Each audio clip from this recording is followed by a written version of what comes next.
Nandito po tayo ngayon sa pangalawang area po namin. At ito po yung mga maisan po namin na gagawin po naming organic para sa aming mga alagang manok. Doon. Saka dito. Sa kabila. Yan. So tara, pasyal kayo.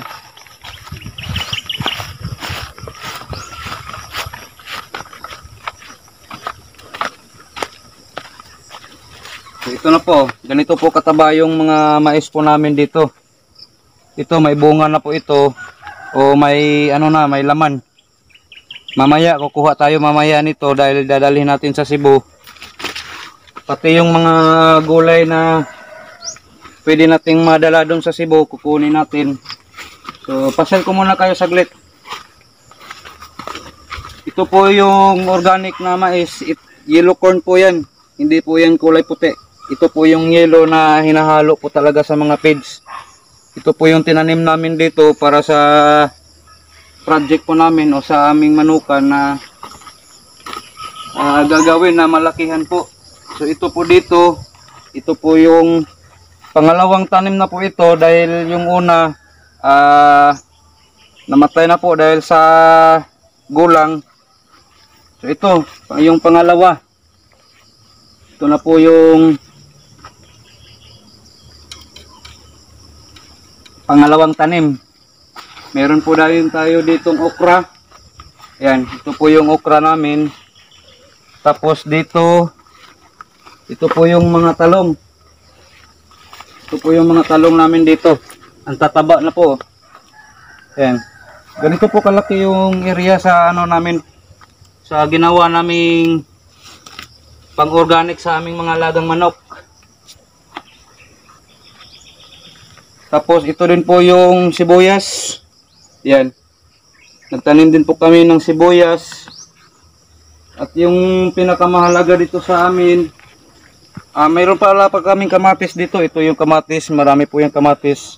Ito po yung kukunan namin ng similya para po itanim dito sa area na to. Para po ito sa sa manok, panghalo po sa panghalo din po sa pagkain yan. Yan. So, yung dadalhin siguro natin ngayon, yung okra, yung mais,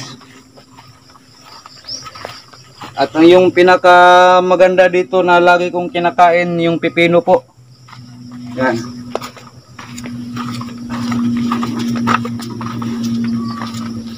Yan o.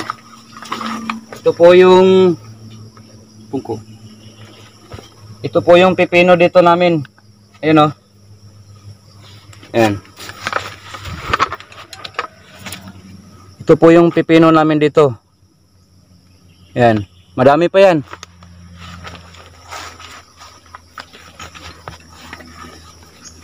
Kukuha lang tayo dito para dadalhin dito sa Cebu.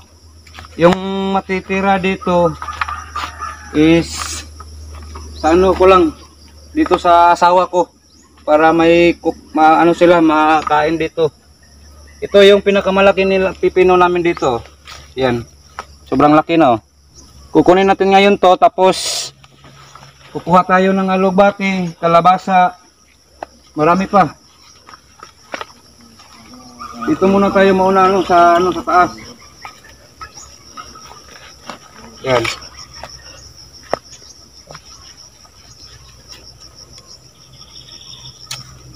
Yan o, pipino.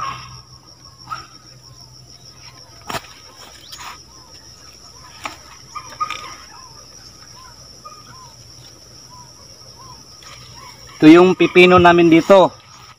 Pag may tinanim, may aanihin. Kaya di ako nagtanim nito, ako lang aani.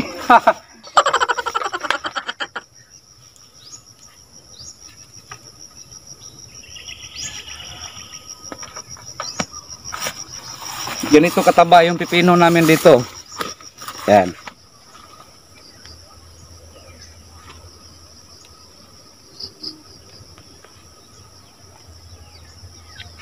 Ang dami no.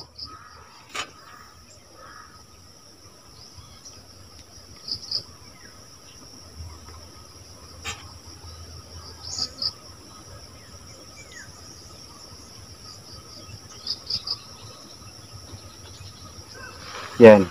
Ito yung na-harvest natin ngayon na ano, pipino.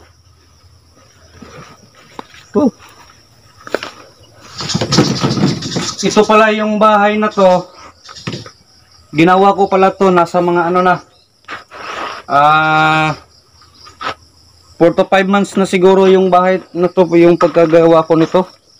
Yan. Tapos ito naman po dito po nakakulong yung mga alaga naming kanding dito. Ito po yung area na to, dito po nakakulong yung alaga naming kanding. Diyan po sila kakain. Yan. Tapos kung magbibilad po sila sa araw, diyan po sila diyan sa taas. So sa ngayon wala po yung kanding dito kasi nandun po sa bahay. Sa ano po, dahil wala pong magbabantay dito sa isang bahay po namin dito sa area na to. Kaya dinala ko muna sa bahay. So tara, punta tayo sa ano.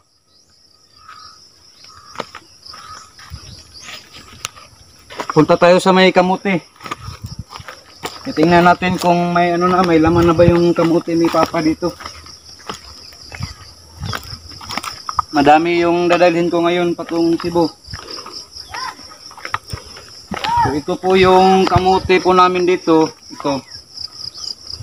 Ito po yung kamuti namin dito. Yan, ganito po yung palatandaan na matataba po yung kamuti kasi malalaki po yung dahon. Pero yung bunga nito, maliit lang. Tapos ito dito na mais mga idol, itong mais na to, kulay puti po ito. Dito po kami kukuha ng ano, dito po kami kukuha ng similya sa kulay puti po na ano, na mais. Yan. So tingin muna tayo ng ano, ng bunga.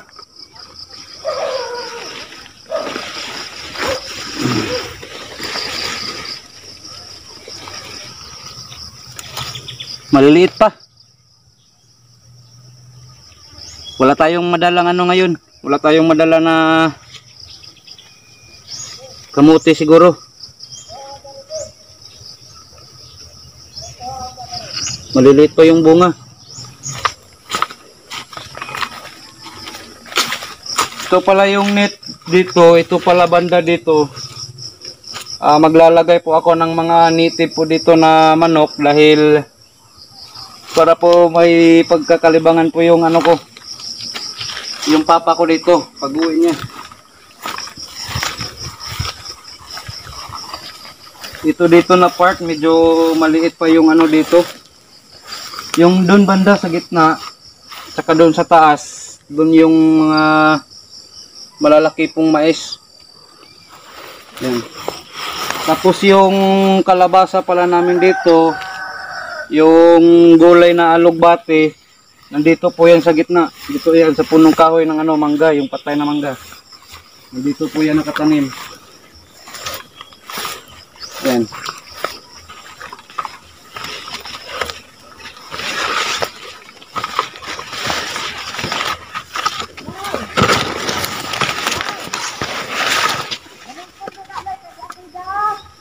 Yan, ito po yung alugbati namin dito. Ito yung kalabasa, ito yung sayote. Yan o. Ito po yung ano, kalabasa namin. Yan. Meron pa po dito, mas malaki pa. Yan. Ito po yun o, mas malaki pa yung isa. Tapos meron pa po ditong isa na mas malaki pa pong kalabasa. Doon tayo sa ano, doon tayo sa kabila dadaan.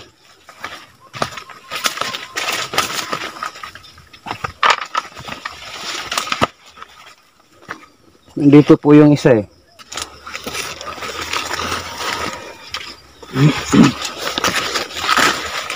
Ito po yun, ito pong ano na to, tanim na to, ito po yung sili espada o yung matataas na ano na sili, yung ano, tawag dyan.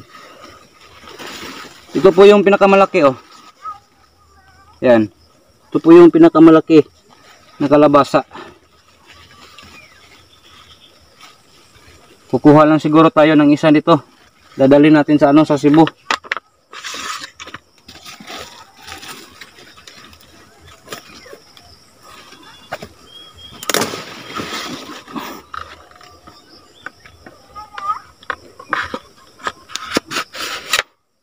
Yan, ito po yung pinakamalaki naming bunga ng kalabasa. So tara, ikot pa tayo.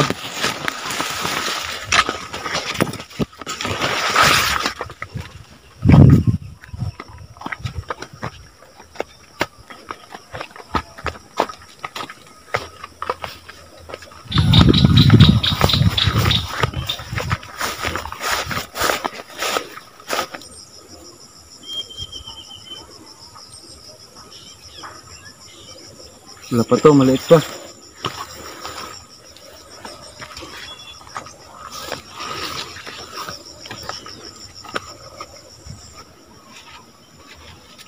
Ngayong katapusan pa siguro to.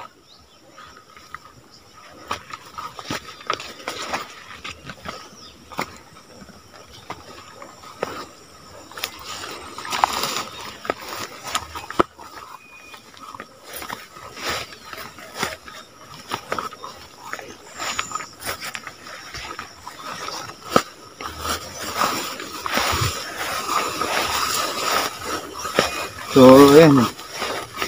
So, sabi pala ni Papa, pag palatandaan na maganda yung tubo ng mais o yung bunga, ganito po yan.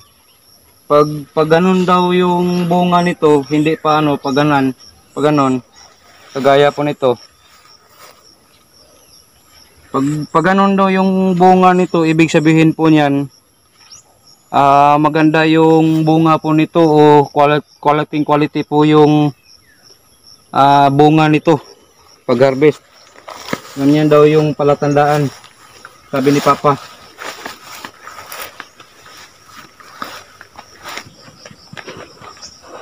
So ayan, maya na lang po ako mag-harvest po ng alugbati at saka yung okra, sibuyas. Hindi ko muna kukunin yung sibuyas, madami namang sibuyas doon sa Cebu.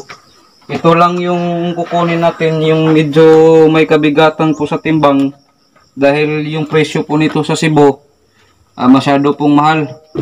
So dito na lang po, sa lahat po ng solid subscriber ko na nanonood, sa lahat po ng bagong nag-subscribe, nag-follow po sa aking YouTube channel, sa aking Facebook page, maraming salamat.